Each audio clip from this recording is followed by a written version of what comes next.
Hi, I'm Zach Childs, and welcome to the Truetone Lounge. Today, our guest is Todd Sharp. Welcome. Thank you, Zach. Glad to be here. Oh, glad to have you. All right. So, did you grow up in Cleveland? I did. Cleveland, Ohio, home of the Yeah. Cleveland Indians. Yeah. And what kind of home did you grow up in? Happy? Yeah, I did grow up in a happy home, a musical home. Yeah. I have two brothers and a sister, and both my parents were musicians. They're both gone now. Okay. What kind of music did they play? My father was a guitar player, and my mother's a singer. They were jazz musicians. Yeah, my father was, and also a Django Reinhardt aficionado to the max. One of, probably 4 or 5 guys around the world when I was growing up who was like, where I was maybe a Jimi Hendrix freak. Well, my father was a Django Reinhardt freak and collected records, participated in putting together a comprehensive discography, had a collection of Django stuff from 78s to demo tapes, every record he ever put out. He was a Django nut. And, I could talk about that for a while. I don't know if we want to. No, that's impressive because it wasn't like there was a lot of information out there. So you really had to be very much into Django to have 78s or other things that he played on. And then yeah. Did he go as far as actually owning like a Selmer guitar? He did. Yeah. He had a Selmer McAfee guitar. He traveled to France many times, or a couple times anyhow. As a matter of fact, along those lines. So he, had these, there's a couple other guys. There was a guy in Chicago. I think there was a guy in Holland. And they would talk and exchange, if one of them found a tape or whatever, they'd send to each other. And he knew Django's son, Babik. Yes. I went with him on a trip. He took my sister and I, we were young kids, probably maybe I was 11 or 12. And we went to Paris. We met Babik. We had lunch at Charles Delaunay's house in a village called Chantilly near Paris. They made us French onion soup. This is the guy who produced the Hot Club of France. Wow. Both my parents then recorded a demo with Babik played on it, and Louis Vola, the Hot Club bass player, played, and Delaunay produced the sessions for Verve Records. My mother sang, my father played guitar, Django's son played guitar, and they cut a record for Verve, which they decided not to release, as it turned out. But so that's kind of how deep into Django literally I grew up, the turntable was always going, it would be like, that's how he'd get us out of bed in the morning to go to school. He'd crank Django up. We'd all be like, ah! So how, it seems like you almost would have avoided the guitar. Well, what's kind of sad in a way is that I sort of avoided Django. Okay. I couldn't play a one Django lick. Right. Everybody else I know in the world probably would go like, really? You never picked up on one thing? Because I was, I was at that age, I was trying to figure out how the Rolling Stones got that sound. Yeah. Or, Chuck Berry and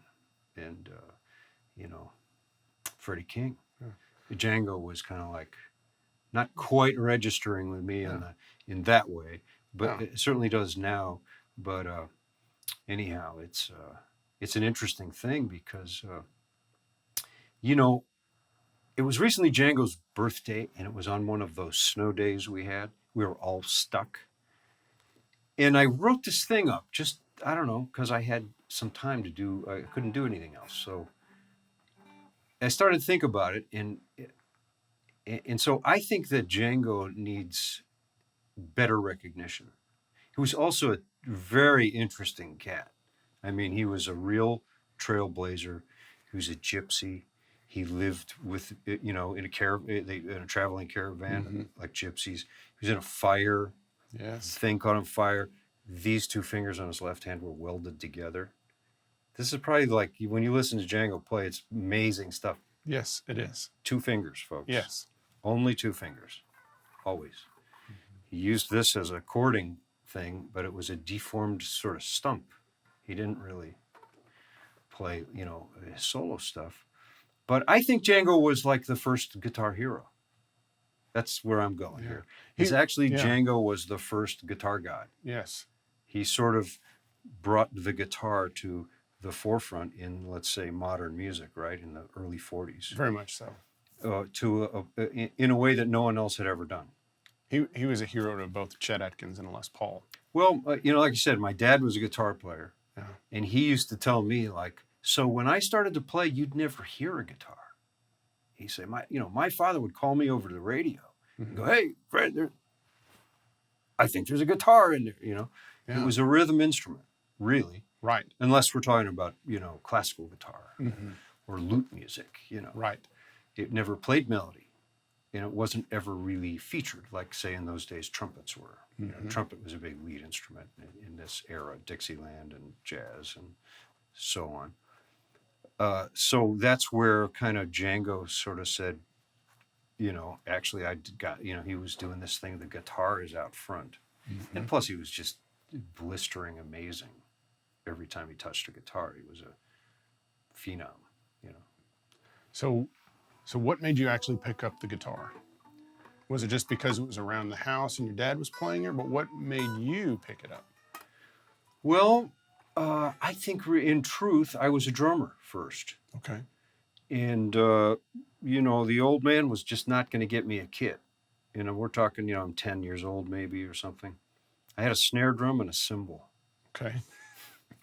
And I took lessons, and I would practice and read the stuff. And it was kind of like, I don't know what else to do with the cymbal and the snare drum, except rudiments. I need a kit. And my best friend had a kit. So I eventually went, well, I guess I'll just play a guitar then so we can have a band and meet girls. Yeah. So I said to my father, I'm going to play guitar. And he took me to the music store the next day, and he got me a Teisco Del Rey. Nice. He threw down for $100 for me. I remember it had flat wound black strings. And those pickups with the big square magnets on them? I don't know. I don't remember whatever happened to that thing, but that was my first guitar. And, I think I was 11. Yeah. And that's when I started to play, and I just kind of picked it right up. I know my father, he was pretty smart, to the point where he just, he kind of saw that I was up and running on my own. I remember he always would say, well, I showed him how to hold a pick, and he kind of learned the rest himself. Because, my old man was one of those,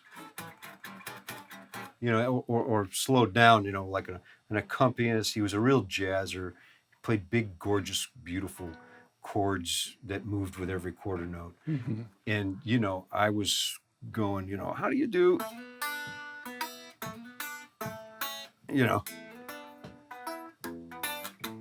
and he would listen to me try and do that kind of stuff and just go like, he's fine, and plus we're in different worlds. Yeah. But they kind of came together in certain ways.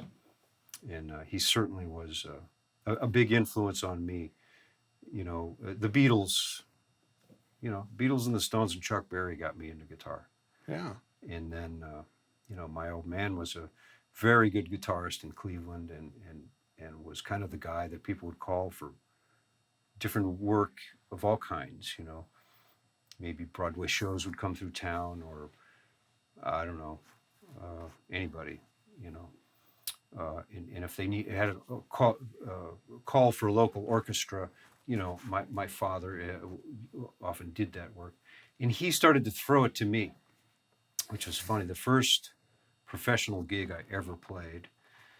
So at the time, the record Classical Gas was a big hit. Yes, Mason Williams. Mason Williams. This is probably 69, maybe, I'm thinking. Yeah, 68, 69, around there. And he played in this orchestra with this, it was the Al Russ Orchestra. Al was a great guy. And so Al told Fred, my father, you got to learn Classical Gas. We're going to put it in the show. And my father said, I can't play it. My son can play it. And, you know, so he came home and said, you're going to play with Al's orchestra up at this shopping center next Saturday. And you got to play Classical Gas. And I was like, I can't play, you know, I can't play it either. That's like fingers picking and all kinds of chords. And he sort of went, you can do it. Rehearsal's Wednesday, you know. And that was my first gig, was when I was 12. And I have it in my scrapbook at home. The Al Russ Orchestra at Severance Center in Cleveland, Ohio. And I'm a featured artist on Classical Gas. On my I think at that time I had a Univox hollow body guitar. Nice. I moved it up a notch. A notch. And what did you get paid for that? Do you remember? I have no idea. But I think I was encouraged to join the union at that point. Okay. And I probably did. Or get you early, get you young. Yep. They got me early, got me young. When did you start playing with acts that had, you know, major label deals? So what was your first major act that you played with? Well, that would have been Hall Oats. Okay. So how did you get that gig?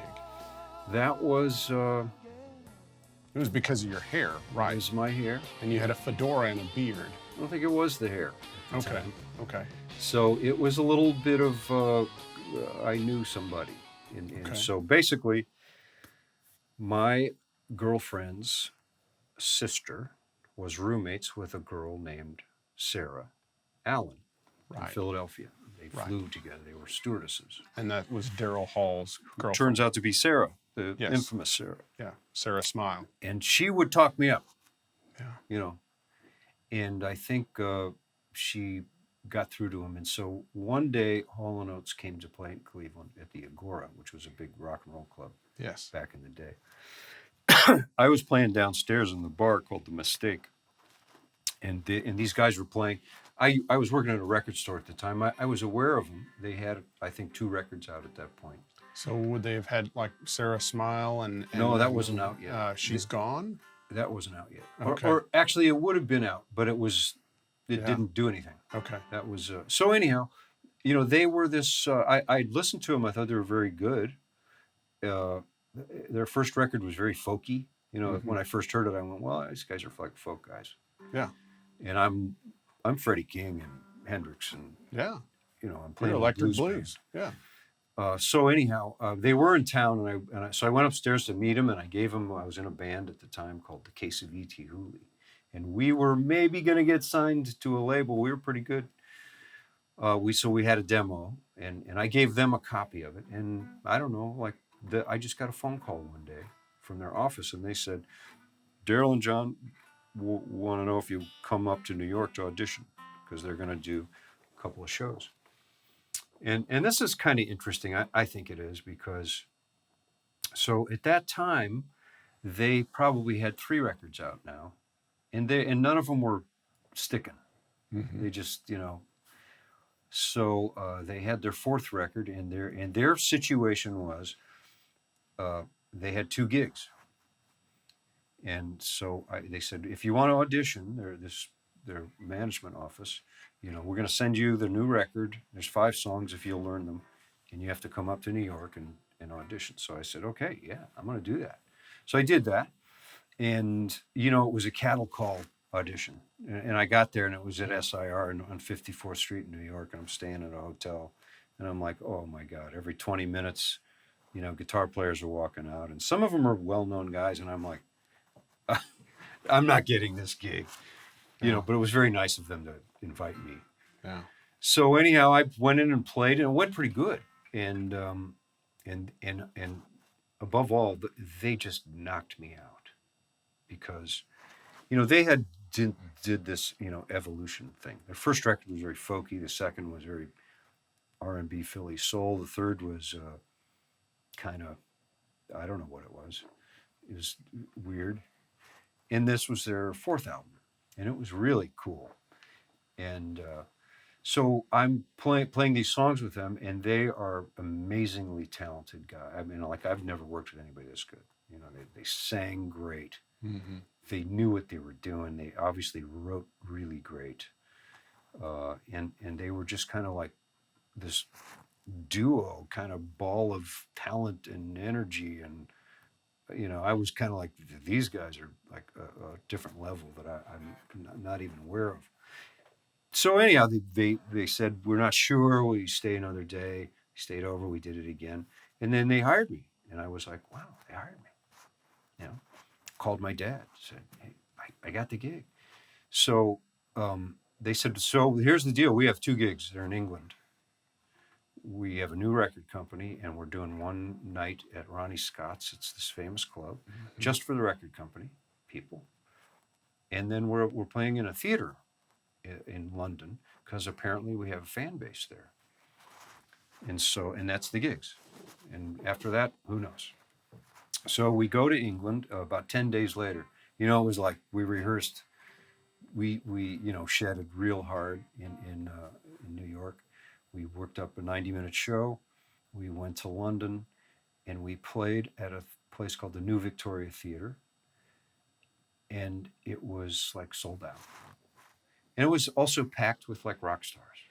Like almost, not everybody, but people were there. It was constantly like, Bowie's here. Oh gosh, Bowie's here. Guys from Steely Dan are in town. They're here. It was like, wow. Yeah. Anyhow, England came out to see Hall Oates, and we pretty much killed it. And it was a good show. And then we played the thing at Ronnie Scott's the next night. And so, as I remember it, the next morning, Daryl and John were on the cover of all the English music trades. We did kill it, and they were.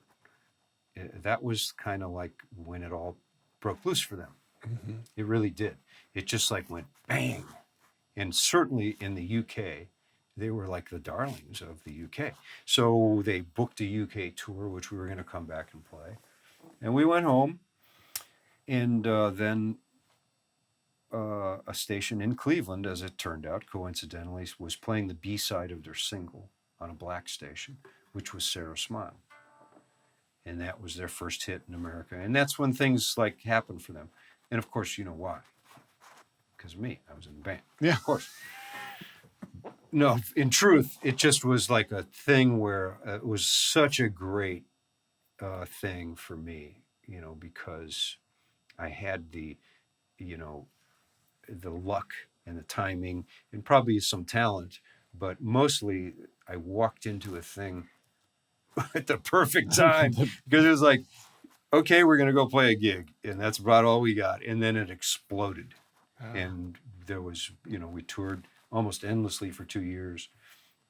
They had hit after hit. And these guys would like go into the studio and they'd be like, oh, we're going to go do our new album. And they had a producer, this was a touring band. And their producer was a brilliant guitarist, producer, a guy by the name of Christopher Bond, who just played beautiful stuff, invented great lines. And so mostly I would copy Chris's stuff and do it live and, add to it a little bit because we'd stretch out. And it was a good band, and it was a great 2 years because it was just like, being in on the ground floor of these 2 really talented guys who were finally getting their due, their 4th and 5th albums. And, they just cranked out hit after hit. Right. And so the end of this little story is that about, 2 or 3 years ago, Guthrie Trapp, who I know very well, is playing with John Oates, who's starting to do stuff separate from Hall Oates. Right. And he comes in one day, walks in the shop, and he says, hey, man, I've been working with John Oates, and he just gave me this to give to you. And I think it's 5 or 6 CDs, compilation package. And he signs it on the front of it and says, you played your ass off. John, or something. And I mean, I would maybe bump into those guys over the years, because this is many, many years ago. Right. And so on the first disc, because it's a really nice set with a booklet and a story behind every song and all that. It starts in their early first demos. And then at the end of the first disc is 5 tracks from the New Victoria Theatre in London, October 1975. When you played with them. And that was our first show. It was the first show I played with them. I didn't know it was even recorded. Yeah. And so it was really kind of a special thing. And I put it on, and it actually was pretty good. I think this was something John had stuffed away in a drawer. It was like a 2-track mix. It was done. It wasn't multi-track or anything. And it's really pretty good. It just was a cool thing to like, and this is, at that time, almost 40 years later. That's a great memento. It was really kind of a neat thing because, other than playing amazing shows, and there's a lot of video, particularly from Europe, because we did a lot of European touring and TV, and live TV. But I never recorded anything with him. There was always Christopher Bond was like, the guy was so great, and he produced their records. He was like their guy. So it was nice to finally have a little memento of, okay, I'm on a Hall Oates record. It's the first show I ever played with him, as a matter of fact. And it's pretty good. Yeah, and a cool thing to have, kind of wrap it up finally and go, yeah. So what was your, from some of the footage that I've been able to find, looked like were you playing an SG? What was your rig at that point, playing with Hall & Oates? Yeah, Hall & Oates would have been my SG. I had gotten into an SG. Probably Pete Townsend, maybe. Yeah. A little influence. Could have been. And they were such light, fun guitars to play. Yeah. Mine had a neck that would never stay still. It was a constant tuning nightmare. I finally gave up on it. But anyhow, I played an SG with Hall & Oates, and on the gear front, it's kind of an interesting thing too. Yeah. Because I think I joined their band, right? And I'm playing at that point an SG and a Super Lead 100 with a slant cabinet, and I'm playing in blues bands and bars, and I used to turn my cabinet toward the wall, so it would be, because and it was a Marshall, right? So then I go and I bring my gear up to New York to start rehearsing, and after about 2 rehearsals, I'm kind of like, this Marshall isn't really, this isn't for this band, wasn't really fitting that vibe. And so Music Man amps had been out probably for about a year, and me and John got in a car and went out to some store in Long Island. I think it might have been Sam Ash, actually, when it was just one store. And we plugged into the new and innovative Music Man amplifiers that had master volume controls. And we were quite taken with them, so we each bought one. And that's what we used. Yeah. Mainly because they had master volume controls, which was a big innovation in 1975 or 6 or whenever that was. Yeah. And they sounded pretty good too. Yeah. Did you use any kind of pedals at all at that point, or was it just straight into the amp? I think it was, I used, an echo unit, and I might have had a little phase shifter on now and then, the old Maestro. Yeah. Perhaps. I definitely had an echo. As a matter of fact, I used two Music Mans. Okay. And one was just for the echo. I was an innovator. So even from the early days. So did you have a dry signal going to one amp and just the delayed signal to get a fatter sound? Yes. I think, here's what it was. I was playing a Memory Man at some point, which I thought totally ruined my tone. So I eventually went, well, if I just plug it into another amp, I can still have my tone and have the echo out of one amp. Yeah.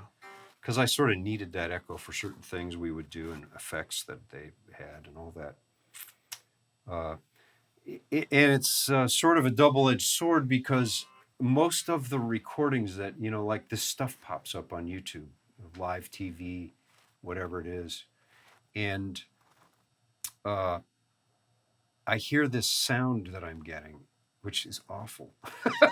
Because they have the one amp up too loud. Because my regular amp is probably loud enough in the room, I'm sure. I don't know, me, Yeah. And the mix is live to TV. And the echo is probably not very loud. So, my straight guitar is never, it's like this. Like when I turn on the echo, it's like, oh my God. He plays a thing and it goes, Yeah. you know what I mean? Way too much echo. Yeah. And when I first heard these things, I thought, God, how did that happen? I wouldn't have had it that loud, would I? Yeah. And then I remembered I used to use 2 amps. And so anyhow. So Hall and Oates. So how did Hall and Oates end? What happened next? Well, for me and them, you mean? Yeah. I fired them. You fired them? Yeah, that was the best it was thing enough. They had to go. Yeah. And they had enough of you. I had enough of them. You had enough of them. That's what I meant. No, they were, very much. Daryl and John were really evolving guys, Yeah. As a matter of fact, they were always like, by the time the record was out, they were kind of already into a whole nother thing. Yeah. And I think we had gotten a new bass player in the band, Kenny Passarelli, who I always loved. Kenny worked with Joe Walsh's Barnstorm and Stephen Stills' Manassas. Yeah. And then Elton John. Elton had like his different band from the Dee Murray and Nigel Olsson guys. Yes. So Kenny was in the Elton band, and he came to Hall & Oates, and then the rest of the Elton band came to Hall & Oates, and I was out. Okay. So that was kind of like, we're making a change. Yeah. Like, okay, I'm moving to California. Yeah. So you moved out to California, and what was your first gig out there? Bob Welch. Okay. So former Fleetwood Mac. Who had been in Fleetwood Mac. Yeah. And that was interesting. I knew somebody that I met from the Hall & Oates thing who put my name in. Said, well, I know this guy, and he lives here now, and you guys need to call him. So I got a message on my machine, and I couldn't quite make it out. I thought it was Bob Weir. And they said, we've got you down for 5 o'clock tonight at SIR at stage 6 or something. And I'm like, I don't know what you're talking about. Yeah. So I called them, thinking it's Bob Weir, and they said, well, we thought you'd already been called, but anyhow, you're scheduled for 5 tonight. It's Bob Welch. And I was like, I'm a big Fleetwood Mac fan, always have been, from the first album, Peter Green, Right. Jeremy Spencer. Always thought Fleetwood and McVie were kind of like my heroes, and really always admired their perseverance. They kind of kept doing it. No matter what, even when they had to find, when Peter Green went off the deep end, they got Bob Welch. And they got Bob, and I've got all those McVie records. And then they got Christine in the band. Yeah. And those records are in my collection from when I was, 17 or whatever. So I'm like, okay, Bob Welch, yeah, great, I'm doing it. So he had a record that just came out. Yeah. So I run down there, I run out to the store, and I get, I'm learning 3 songs or something. Yeah. And I run down to the SIR, and I walk in there, and Mick Fleetwood's there, and Bob. Bob's going to play bass, and Mick's playing drums. And we just jammed for like 3 hours. And we hit it off great, all of us. Yeah. I became good friends with Bob. Bob hired me, and also with Mick. We just kind of hit it off, me and him. So anyhow, I joined Bob's band, and I made a few records with him. We toured like crazy. Bob had some big hits at that time, mm-hmm. Ebony Eyes and Sentimental Lady, and I don't know why I can't think of the other titles, but he had a number of hits. And we went out there and toured like crazy. And that was such a great time too, because that would have been 78, 79. And we opened for Heart when they exploded. Mm-hmm. We did a big long string of dates with them. They were great people, great fun, great shows. We opened tons of Fleetwood Mac stadium shows. We played at Cal Jam 2, which was like, at the time, just the biggest show ever. It was like 260,000 people there. We played with Foreigner, who was a new band at the time, you know. Anyhow, and I did that for a couple of years. And then I started to get integrated into the LA scene a little bit more. I did a record with a guy named Danny Duma, Okay. wonderful, talented guy. He passed away about 5 years ago. It was kind of part of that scene a little bit, that Fleetwood Mac crowd. And, you know, I got to worked with Randy Meisner from the Eagles for a little while. Wow. Just different stuff, some sessions, did records with a few people, started to get, you know, a little bit into the studios. And then Mick and I were friends, and we would hang out sometimes and jam at his house, which for me was like, you know, jamming with Mick Fleetwood. Yeah. I grew up listening to Mick, always thinking, what a shuffler, you know, Yeah. him and McVie, like, move, man. Absolutely. So, and he had this crazy idea that he wanted to do a record in Africa. And this was, you know, sort of like a late night discussion, if you know what I mean. And it would be like, I don't know, I just want to go to Africa, and we'd like to get a bunch of drummers over there, and maybe we could bring like a ton of guitars and tune them to open tuning. You know, it was like eccentric, nutty ideas. Get kids to all strum, and, you know, and I'd be like, I'll go. Take me. I'll tune the guitar.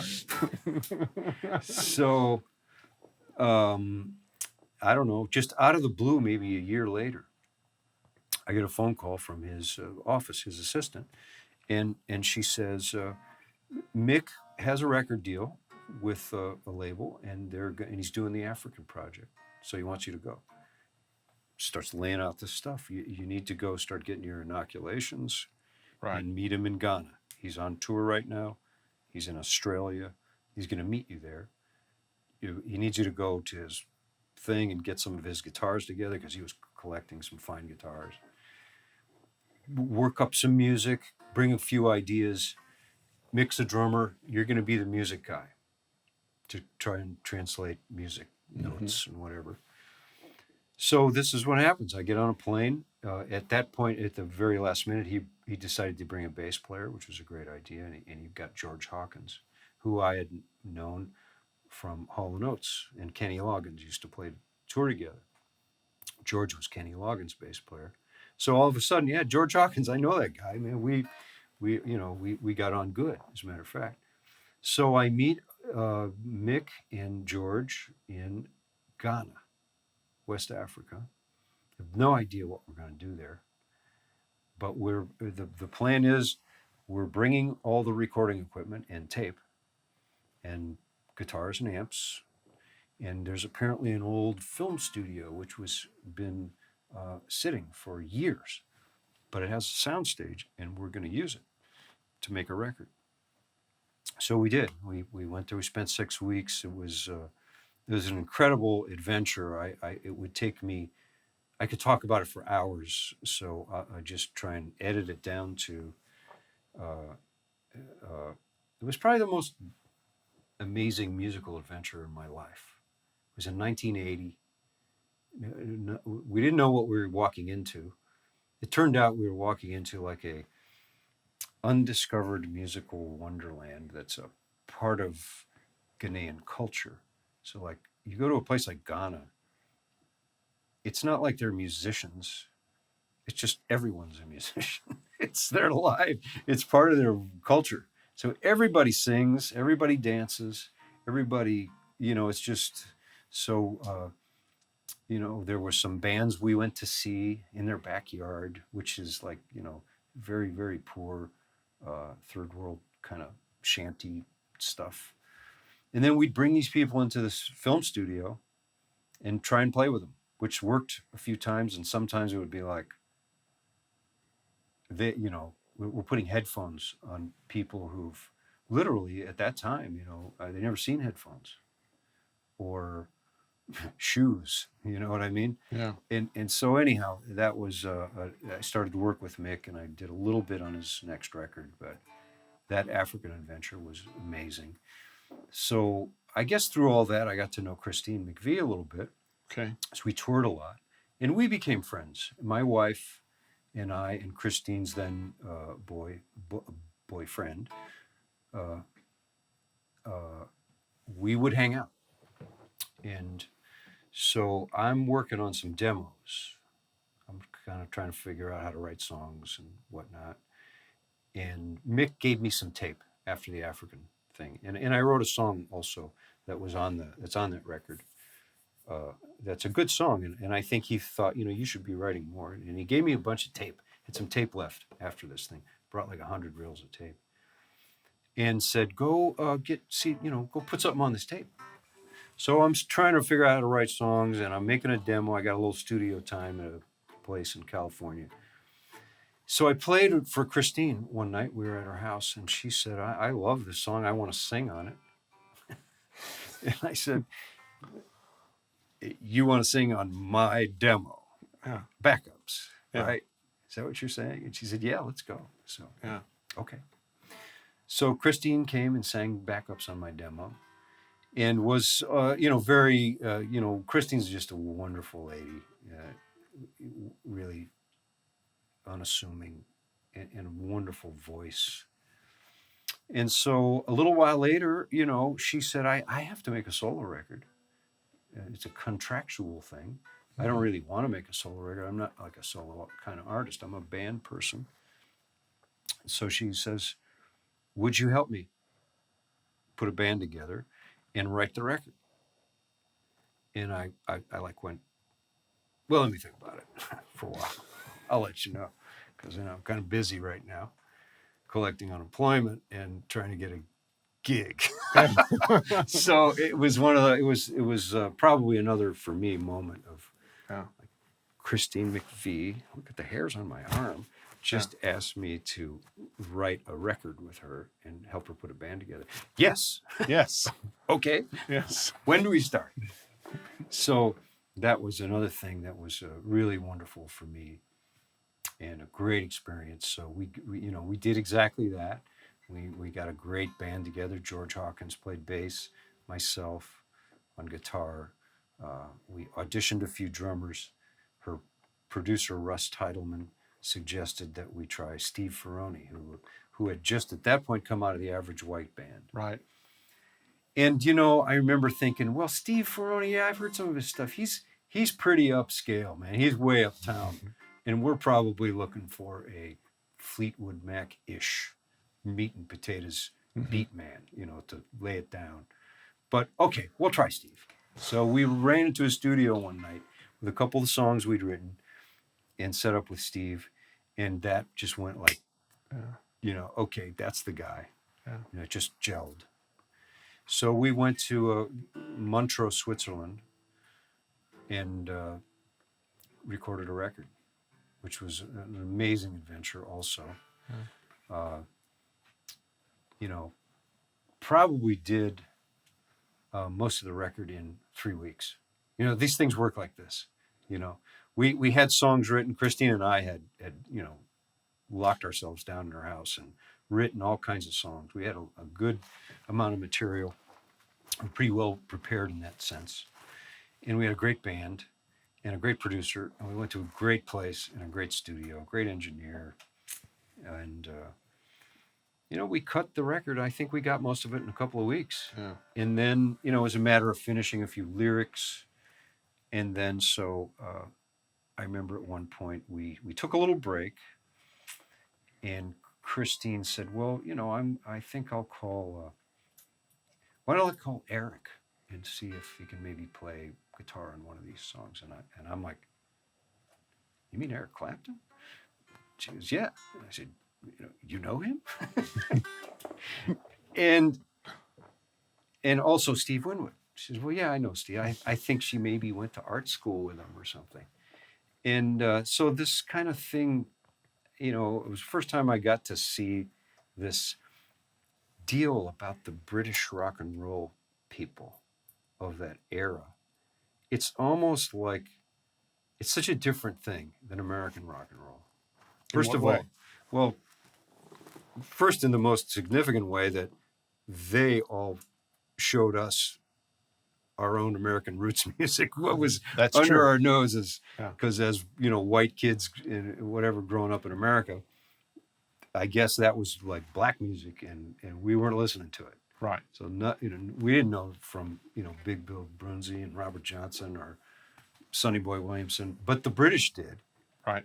and they brought it to us. So that's a big deal. Certainly. The other big deal was just that, and I've worked with a couple of Brits, well known, like Rod Stewart, same kind of thing, Yeah. where you kind of get this thing after a while where it's like they all know each other.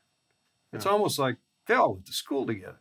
Yeah. You They're know, all friends. like you and Brad went to Yeah. college together. Yeah. Well, I'm telling you, it was like Christine saying, "Well, yeah, I know Eric. Sure, Yeah. Steve and I went to art school together, or something." And I'm going, "Steve Winwood, really?" You know. Yeah. So anyhow, we went to Steve Winwood's.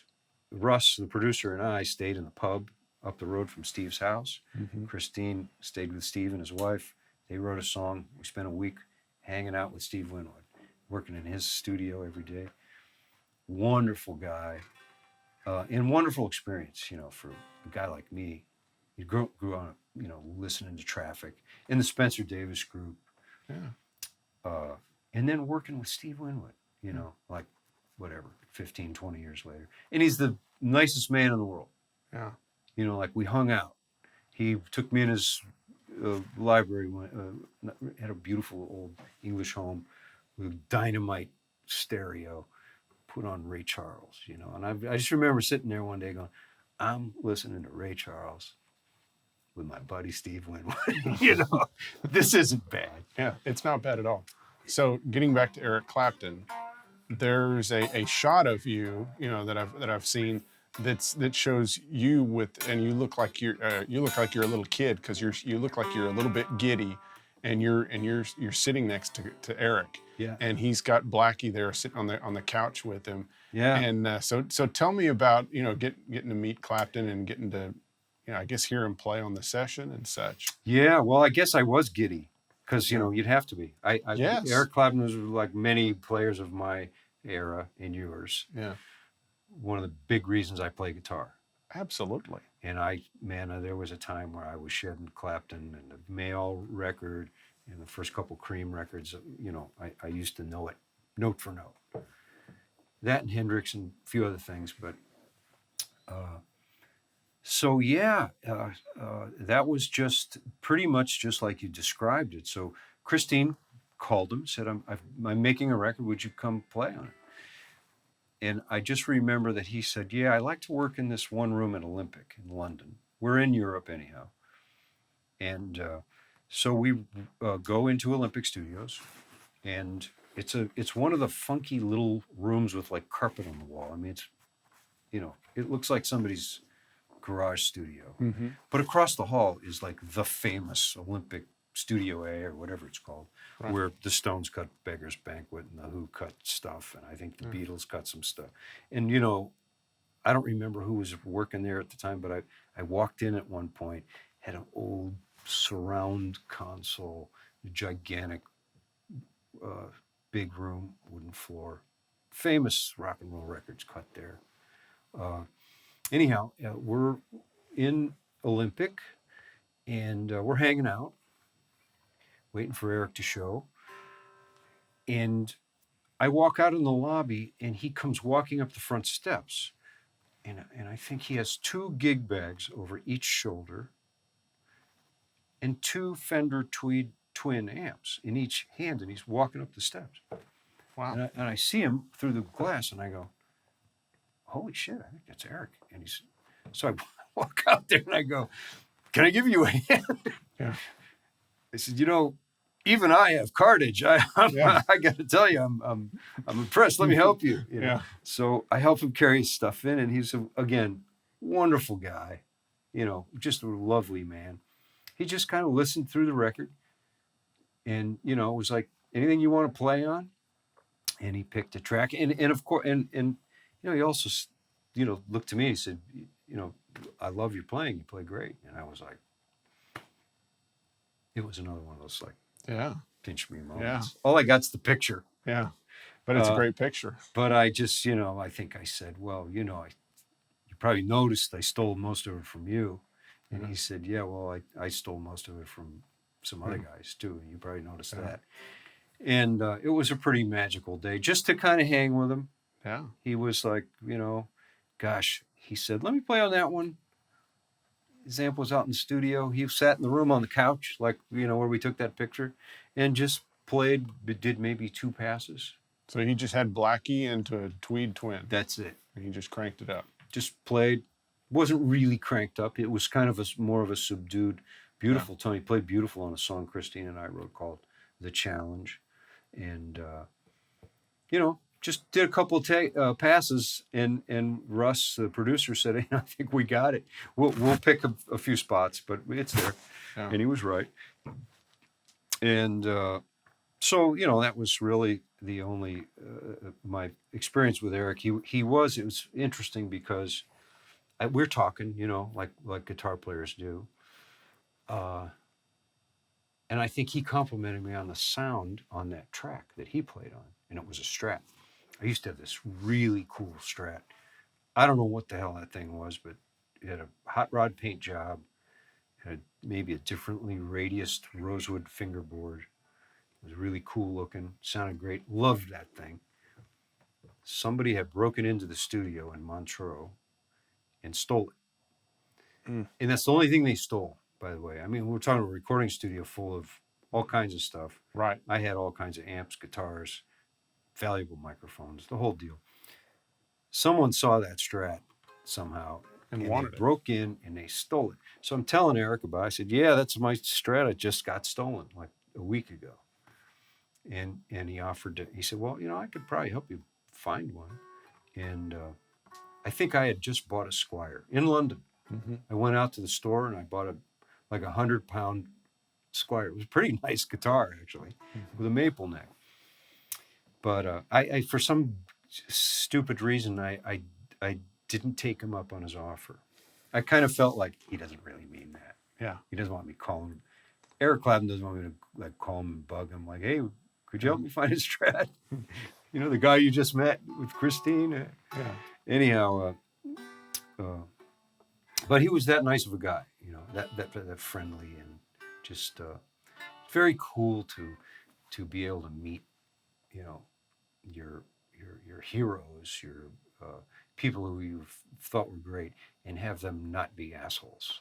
Because so many people are, yeah, but to like true. meet Clapton and go, hey, what a great guy, and Steve Winwood and go, what a lovely person.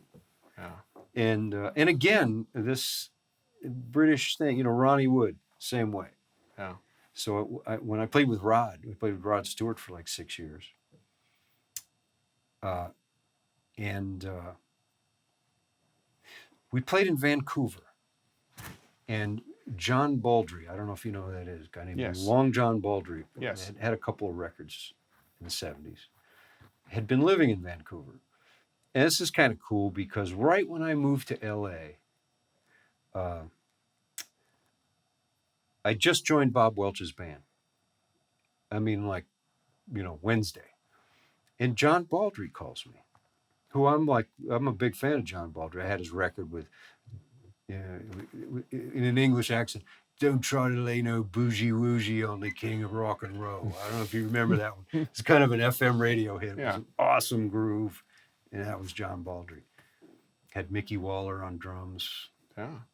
Anyhow, I get this call from John Baldry. Wants to meet me. Could you come to my hotel? So I go down there and I meet him, and he said, I saw you with Hall Oats in London. I want you in my band. And I went, I just joined Bob Welch's band and Mick Fleetwood, and I can't do it. I appreciate it. Anyhow, Baldry comes to see us in Vancouver with Rod because they're old friends. Right. I see him backstage, and he comes in, he says hello. We're flying home with Rod, our private jet. And Rod has a video that he's watching of the Newport Jazz Festival, some take from it from 1968 that John gave him. And he starts to tell me this story, which just freaks me out. He says, I had this album for a while when I was like 16. He says, John gave it to me. And he started to tell me, he was my mentor. And not only me, but like Jeff and Ronnie, and I can't think of who else. Probably Mac, Ian McLagan, maybe even Keith and Mick. I don't know. Those guys are a little bit before that crew. But he says, John gave me this record, and it was mine for 2 weeks. And I was to keep the jacket straight, and I couldn't scratch it or mess it up. And then I needed to return it to him because it went to Jeff next. And then it went to Ronnie. And I'm going, Jeff back? And he goes, well, yeah. We all grew up together. And Ronnie. And, we used to play soccer together or whatever. I don't know. But he tells me the story. It's the same record. And John Baldry was kind of their guy who was turning them on to the American blues music. Like their guru. Their music guru. And so apparently, and I'm certainly not the expert on this, but there were a few of these guys. Baldry was one. Alexis Corner was another. And maybe John Mayall. Yes. Who was probably another. Yeah. And these are the guys who, found Eric Clapton and Peter Green and all these guys that, we could, that we all just love. And, Page. And they told him, this is what you need to listen to. This is. There's a couple of guys, but amazingly that they were kind of all grew up together and almost came from the same neighborhood. Mm-hmm. When you have Rod Stewart telling you that, John Baldry was the guy who turned me and Ronnie Wood and Jeff Beck and a few other guys onto this record. And it was the only record in the country. It was the only version of it. And we were all to give it back to him because it needed to go to the next guy. Yeah. And this was a very important thing. Yeah. And he's telling me that story. I just kind of, I just remember that as being like, wow, isn't that amazing? It is. Well, Todd, let's take a break for a minute and let's come back and let's talk more about, a little bit more about Christine McVie and also about Rod Stewart. Okay, great. Hi, this is Bob Welch from Truetone.